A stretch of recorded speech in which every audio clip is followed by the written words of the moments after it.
이놈들아! 해가 이미 중천인데 아직도 밭을 반도 갈지 못했단 말이냐?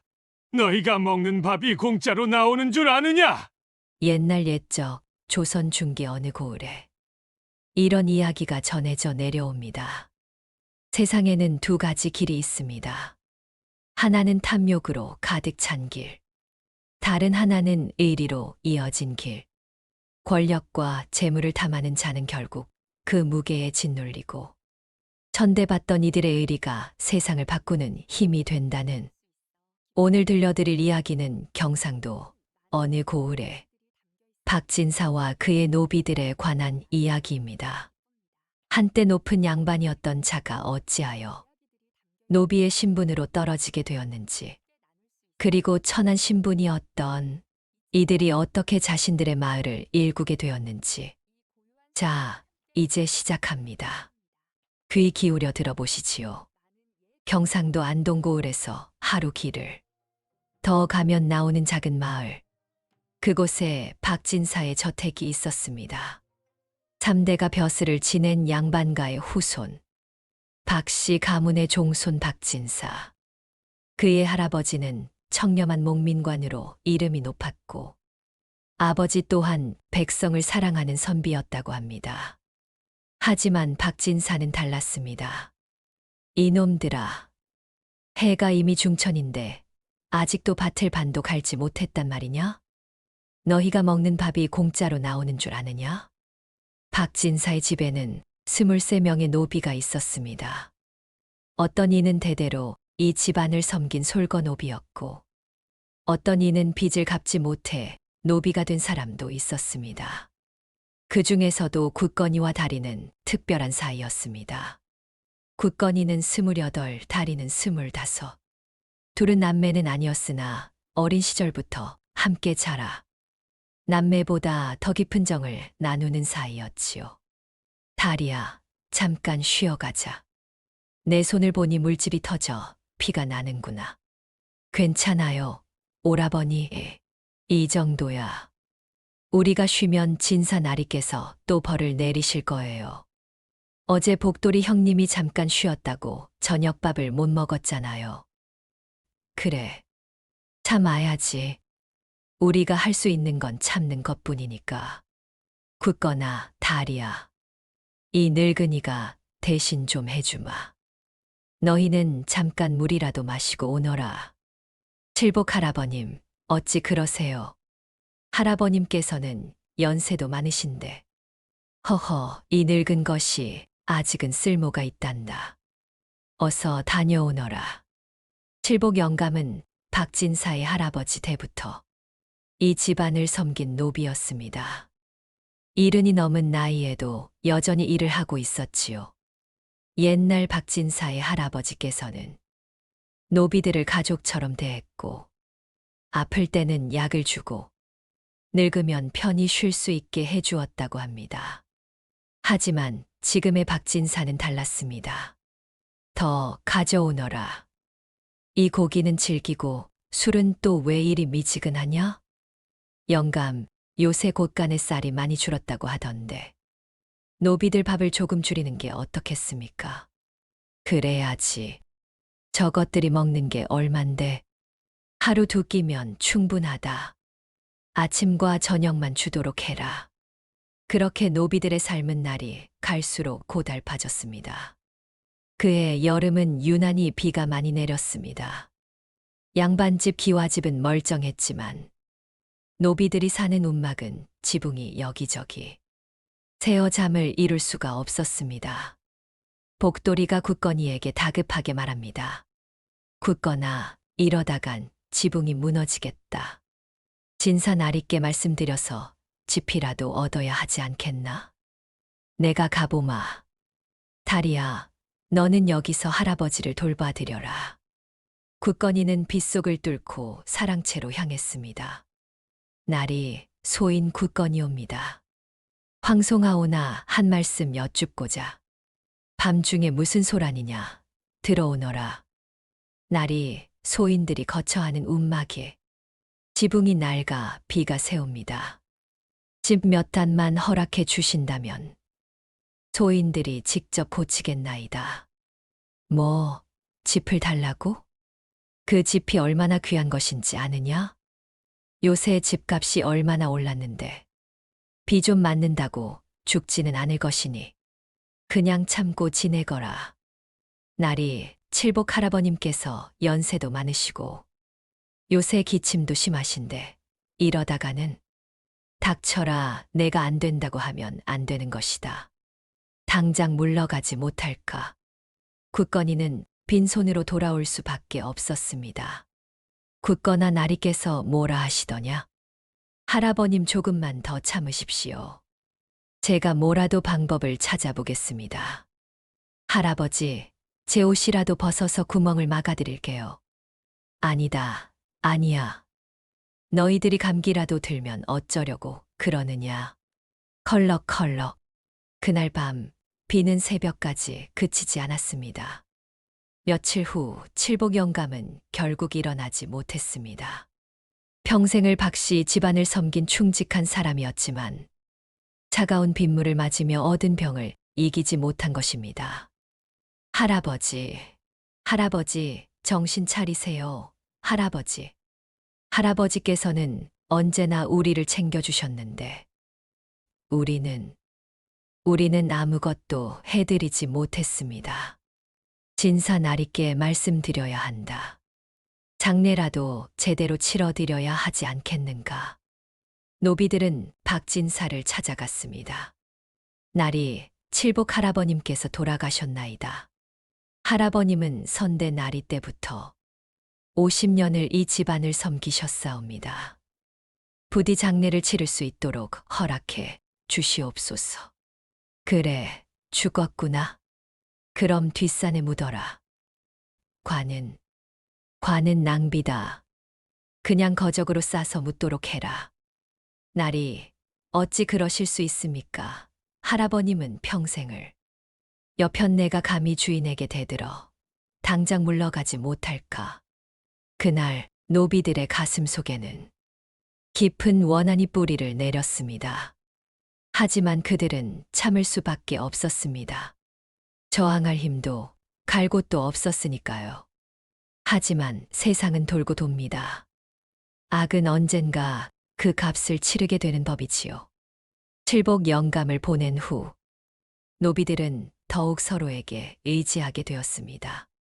달빛 아래 냇가에서 굳건과 다리는 이야기를 나누곤 했습니다. 오라버니, 우리는 평생 이렇게 살아야 하나요?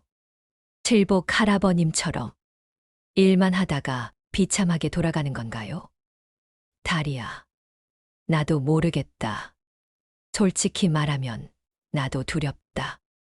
이렇게 사는 게 맞는 건지, 우리에게 희망이라는 게 있기는 한 건지. 하지만 말이다. 다리야, 우리에게는 서로가 있지 않느냐? 나는 내가 있어서 너는 내가 있었어. 그것만으로도 하루하루를 버틸 힘이 생긴다. 그게 나의 유일한 희망이다. 오라버니, 고마워요. 정말 오라버니가 없었다면 저는 진작에 이 세상을 등졌을지도 몰라요. 그런 말 하지 마라. 우리는 꼭 이 고통을 이겨낼 것이다. 언젠가는 말이다. 굳거나 다리야. 여기 있었구나. 복돌이 형님. 잠은 안 주무시고 잠이 오지 않더구나. 너희들도 그런 것 같고 형님도 힘드시죠. 힘들고 말고 내 나이가 벌써 35인데 언제까지 이렇게 살아야 하나 싶다. 내게도 한때는 아내가 있었고 어린 것도 있었는데 형님, 3년 전 흉년이 들어 빚을 갚지 못해 노비가 되었지. 아내는 다른 양반집으로 팔려갔고 아이는 굶어 죽었다. 형님, 너무 슬퍼하지 마세요. 우리라도 형님 곁에 있잖아요. 그래, 그나마 너희 같은 이들이 있어서 버티는구나. 우리 서로 의지하며 살자. 이 세상이 우리를 버렸어도 우리끼리는 서로를 버리지 말자. 그렇습니다, 형님. 우리가 서로를 지켜줍시다. 그날 밤 세 사람은 작은 약속을 나누었습니다. 서로를 가족처럼 아끼고 어떤 일이 있어도 서로를 배신하지 않겠다고. 세월이 흘렀습니다. 노비들은 힘들 때마다 서로를 위로하고 도왔습니다. 누군가 아프면 밤을 새워 간호했고, 누군가 굶주리면 자신의 밥을 나눠주었습니다. 봄이 오면 함께 씨를 뿌리고, 여름이 오면 함께 땀을 흘렸습니다. 가을에는 함께 추수를 하고, 겨울에는 옹기종기 모여 서로의 체온으로 추위를 견뎠습니다. 다리는 아픈 이들을 돌보는데 재주가 있었고, 굳건이는 힘이 세고 정직했습니다. 복돌이는 나이가 많아 경험이 풍부했고, 은실이라는 아낙네는 바느질을 잘했습니다. 막둥이라는 젊은이는 글을 조금 읽을 줄 알았고, 돌쇠는 농사에 일가견이 있었습니다. 저마다 가진 재주를 나누며 노비들은 점점 더 끈끈한 공동체가 되어갔습니다. 다리야, 내 옷이 또 찢어졌구나. 이리 주렴. 내가 꿰매주마. 고맙습니다. 은실 언니. 형님들, 제가 장에 나갔다가 들었는데요. 요새 나라 일이 어지럽다고 합니다. 탐관오리들이 백성들을 못살게 군다고. 우리야 뭐 이미 밑바닥인데 더 나빠질 것도 없지. 그래도 세상이 바뀔지도 모른다. 언젠가는. 하지만 그들이 꿈꾸는 변화는 쉽게 오지 않았습니다. 박진사의 탐욕은 날로 심해졌고, 노비들의 삶은 더욱 고달파졌습니다. 그로부터 2년이 지났습니다. 박진사의 탐욕은 이제 자신의 노비들을 넘어 마을 전체로 향했습니다. 군수날이 변변찮은 것이오나 받아주시기 바랍니다. 허허, 박진사. 자네는 늘 이렇게 후하시니. 그래, 무슨 일로 왔는가? 다름이 아니오라. 제 땅 옆에 있는 김참봉의 땅 말이옵니다. 그 땅의 경계가 원래는 제 땅이었는데 문서가 잘못되어. 허허, 알겠네. 내가 한번 살펴보지. 박진사는 뇌물을 바치며 이웃의 땅을 하나둘씩 빼앗기 시작했습니다. 원래 주인이 있는 땅도 거짓 문서를 만들어 가로챘습니다. 박진사, 이 땅은 내 조상 대대로 내려온 땅이오. 어찌 이럴 수가 있소. 허허, 김참봉. 관아에서 판결이 났는데 뭘 더 말하시오. 관가에 불복하시겠다는 거요? 이 양반이 김참봉뿐만이 아니었습니다. 마을의 평민 박서방도, 과부 최 씨도 모두 박진사에게 땅을 빼앗겼습니다. 오라버니, 오늘 장에서 들었는데요. 마을 사람들이 모두 진사 나리를 원망한답니다. 그럴 만도 하지. 나리께서는 이제 자기 노비들뿐만 아니라 온 마을을 괴롭히시니. 그뿐만이 아니네. 내가 들으니 나리께서 관가에 곡식까지 빼돌린다는 소문이 있더군. 뭐라고요? 그건 나라의 곡식을 빼돌리는 건 역적죄에 해당하네. 들키면 큰일 나는 거야. 박진사는 군수와 짜고 관아에 환곡을 빼돌리기 시작했습니다. 백성들에게 빌려줘야 할 곡식을 자신의 곳간에 채워 넣은 것입니다. 하지만 세상에 영원한 비밀은 없는 법. 박진사의 악행은 점점 세상에 알려지기 시작했습니다. 군수 이인걸, 그리고 박진사 박성달, 너희들의 죄를 알겠느냐? 대감, 무슨 말씀이신지. 입 닥쳐라. 너희는 관아의 환곡 300석을 빼돌렸으며 백성의 토지를 불법으로 탈취하였다. 이는 명백한 국법 위반이요. 백성을 수탈한 죄다. 대감, 저는 다만 변명하지 마라. 증거는 이미 충분하다. 너희 둘 다 관직을 박탈하고 재산을 몰수한다. 그리고 박진사 박성달, 너의 죄가 특히 무거우니 양반의 신분을 박탈하고 관노비로 삼노라. 안 됩니다. 대감, 저는 3대 양반가의 후손이옵니다. 어찌 저를 노비로. 내가 저지른 짓을 생각하면 목숨을 끊는 것도 마땅하나 임금님의 은혜로 목숨만은 살려주시는 것이다. 감사히 여겨라. 그날 박진사의 운명은 뒤바뀌었습니다. 한때 높은 양반이었던 자가 하루아침에 관노비가 된 것입니다. 천벌을 받은 거야. 그 못된 짓을 하고 어찌 멀쩡하겠는가. 우리 땅은 돌려받을 수 있겠지요? 물론이요. 박진사가 불법으로 빼앗은 땅은 모두 원주인에게 돌아갈 것이요. 이 소식은 순식간에 마을에 퍼졌습니다. 그리고 가장 놀란 것은 다름 아닌 박진사의 노비들이었습니다. 정말입니까? 진사 나리께서 노비가 되셨다고요? 그렇소. 이제 박진사는 관노비가 되어 관하에서 일을 하게 될 것이오. 그리고 여러분들은, 저희는 어떻게 되는 건가요? 여러분들에게 선택권을 드리겠소. 첫째, 이 저택과 남은 재산은 나라에 몰수되어 하지만 박진사가 여러분들에게 지급하지 않은 노자돈, 즉 신공은 계산하여 돌려줄 것이오.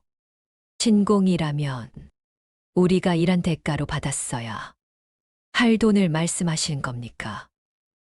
그렇소. 원래 주인은 노비에게도 일한 만큼의 대가를 주어야 하오. 하지만 박진사는 이를 지급하지 않았소. 이를 계산하여 돌려드리겠소.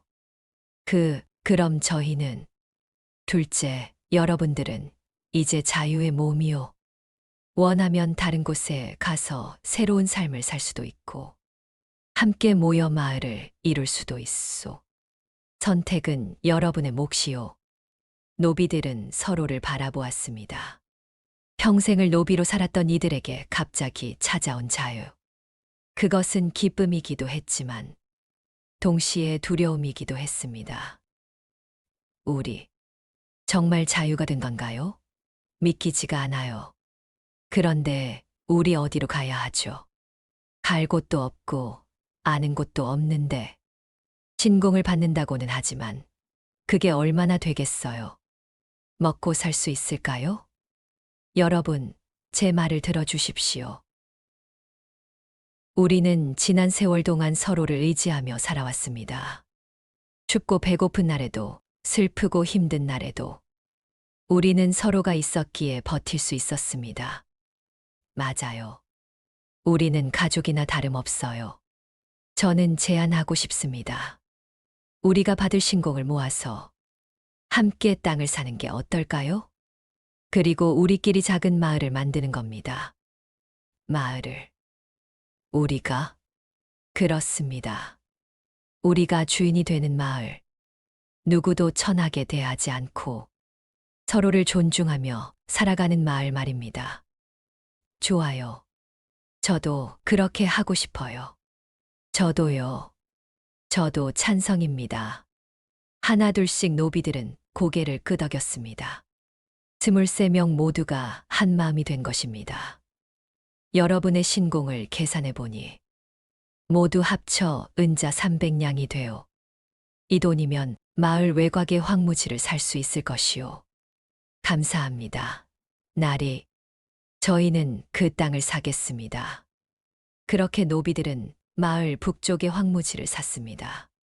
척박한 땅이었지만 그들에게는 희망의 땅이었습니다. 오라버니, 한 번만 더 볼게요. 저택을 보겠다는 거냐? 아니요. 진사 나리를요. 노비들은 관하로 향했습니다. 그곳에는 남루한 옷을 입고 일을 하는 박진사가 있었습니다. 박진사 무릎을 꿇고 마당을 쓸며 나리, 너희들은 나리, 저희는 이제 떠나려 합니다. 그래. 잘 가거라. 너희들이 나를 비웃으러 온 게냐? 아닙니다. 나리. 저희는 나리를 비웃으러 온 게 아닙니다. 다만, 작별 인사를 하러 왔습니다. 나리께서는 저희를 사람으로 대하지 않으셨습니다. 짐승보다 못하게 여기셨지요. 하지만 저희는 사람입니다. 고통을 느끼고 슬퍼하고 기뻐하는 사람입니다. 칠복 할아버님께서 돌아가셨을 때 나리께서는 거적으로 싸서 묻으라 하셨습니다. 그날 저희 마음에 얼마나 큰 상처가 났는지 아십니까?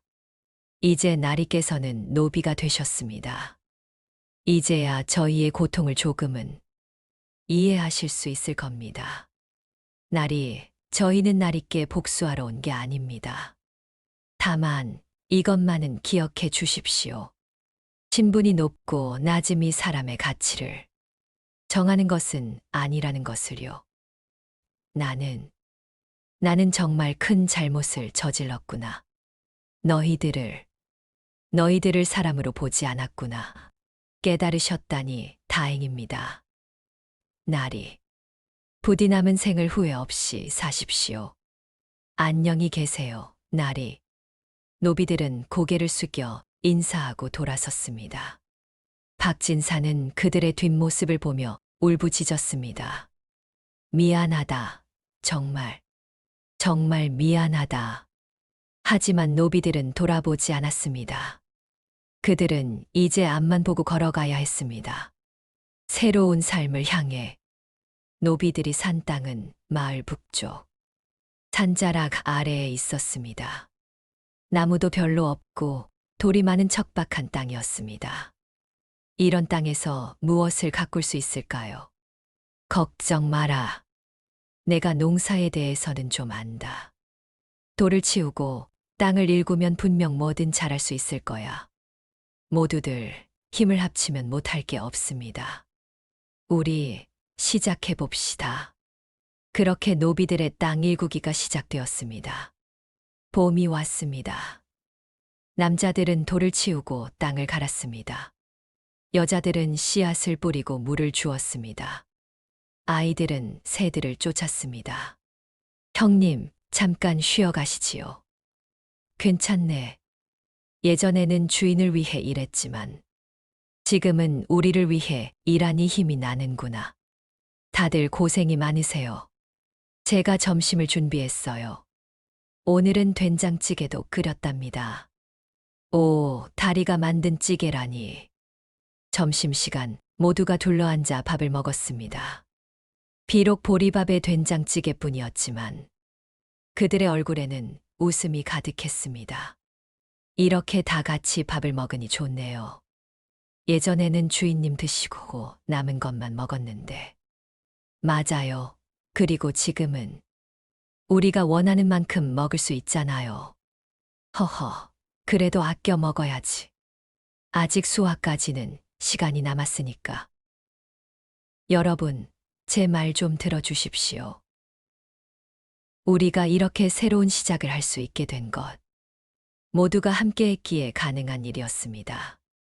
저는 우리 마을에 이름을 짓고 싶습니다. 이름이요? 네. 우리가 서로 의지하며 살아온 것을 기억하는 이름. 의리마을 어떻습니까? 좋네. 의리마을.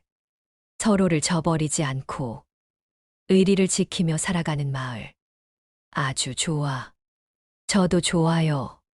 찬성입니다.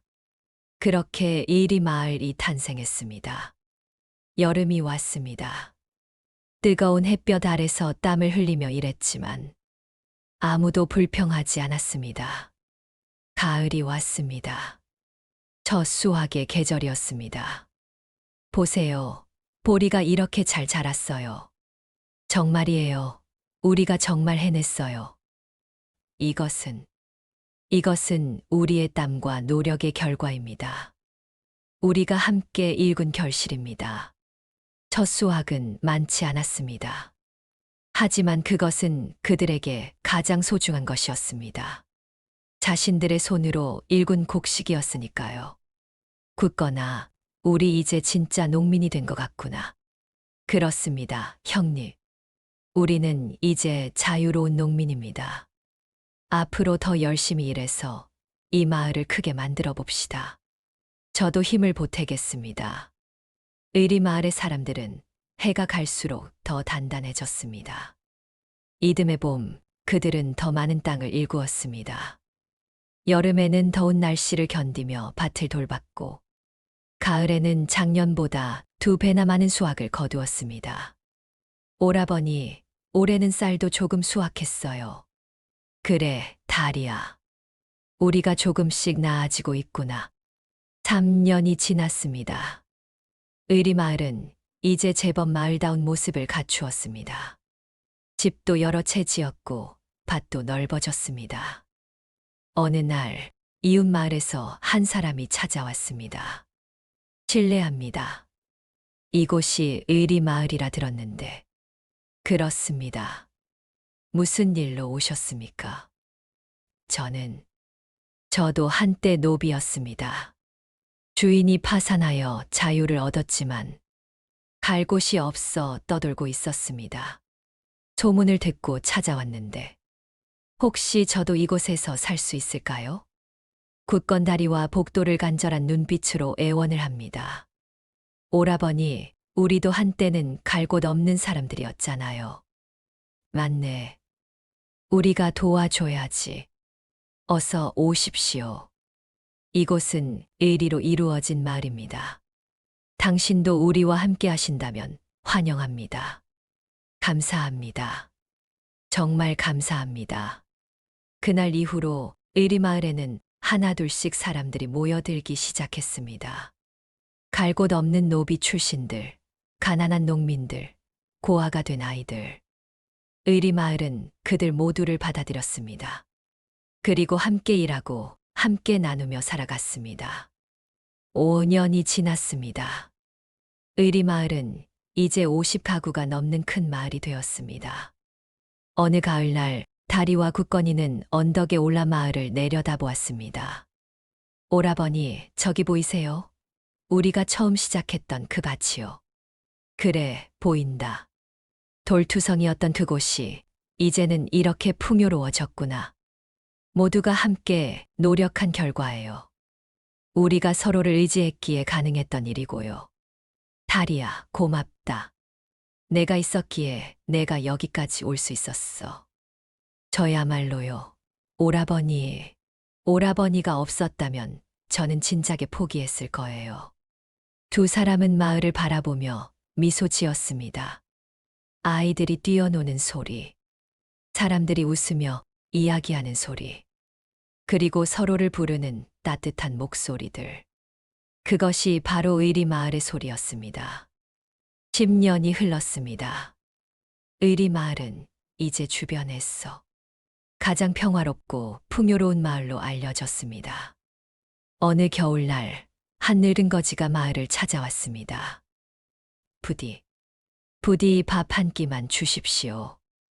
어르신, 안으로 드시지요. 우리 마을에서는 굶는 사람이 없습니다. 마을 사람들은 거지에게 따뜻한 밥과 옷을 주었습니다. 그때 다리가 그 거지의 얼굴을 보고 놀랐습니다. 나리, 진사 나리이십니까? 그래, 나다, 내가 다리구나. 박진사는 10년 동안 관노비로 일하다가 나이가 들어 쓸모 없어지자 풀려났습니다. 하지만 갈 곳도 의지할 곳도 없었습니다. 그의 가족들은 모두 떠났고 친척들도 그를 외면했습니다. 나리, 많이 변하셨습니다. 굳건, 나는 정말 어리석었다. 내가 얼마나 큰 죄를 지었는지 이제야 알게 되었다. 나리, 너희들이 이런 훌륭한 마을을 만들었구나. 나는 모든 것을 잃고서야 깨달았다. 사람은 신분이 아니라 마음으로 평가되어야 한다는 것을. 나리, 이제 그만 쉬십시오. 여기서 편히 머무르셔도 됩니다. 뭐라고? 내가 내가 너희에게 그렇게 못되게 굴었는데 너희가 나를 받아준다고? 우리 의리 마을은 누구든 받아들입니다. 과거에 무엇을 했든 지금 미우치고 새로 시작하려는 사람이라면요. 미안하다. 정말 미안하다. 용서해다오. 일어나십시오. 나리. 아니, 이제는 나리가 아니시군요. 어르신. 고맙다. 정말 고맙다. 박진사는 의리 마을에서 남은 생을 보냈습니다. 다시는 교만하지 않고 겸손하게 살았습니다. 그리고 죽을 때 그는 마을 사람들에게 둘러싸여 평화롭게 눈을 감았습니다. 재물과 권력으로 사람을 억누르던 박진사는 모든 것을 잃고 나서야 진정한 깨달음을 얻었고, 천대받던 노비들은 서로 의지하며 새로운 세상을 열었습니다. 의리마을은 그 후로도 오랫동안 번창했습니다. 그곳에서는 누구도 신분으로 사람을 판단하지 않았고, 모두가 평등하게 살았습니다. 가난한 자가 오면 나누어주고, 외로운 자가 오면 함께했으며, 아픈 자가 오면 돌보아 주었습니다. 이 이야기가 우리에게 전하는 교훈은 무엇일까요? 진정한 힘은 재산이나 신분이 아닌 사람을 사람으로 대하는 마음에서 나온다는 것입니다. 서로를 위하고 의지하는 의리는 어떤 어려움도 이겨낼 수 있다는 것입니다. 아무리 높은 곳에 있어도 교만하면 떨어지고, 아무리 낮은 곳에 있어도 의리를 지키면 일어설 수 있다는 것입니다. 굳건이와 다리, 그리고 의리 마을 사람들의 이야기는 오늘날까지도 그 고장에 전해져 내려오고 있습니다. 사람이 사람답게 사는 세상, 서로를 존중하고 아끼는 세상. 그것이 바로 우리가 꿈꾸어야 할 세상이 아닐까요? 오늘의 이야기는 여기까지입니다. 긴 이야기를 들어주셔서 감사합니다. 다음에 또 다른 이야기로 찾아뵙겠습니다. 안녕히 계십시오.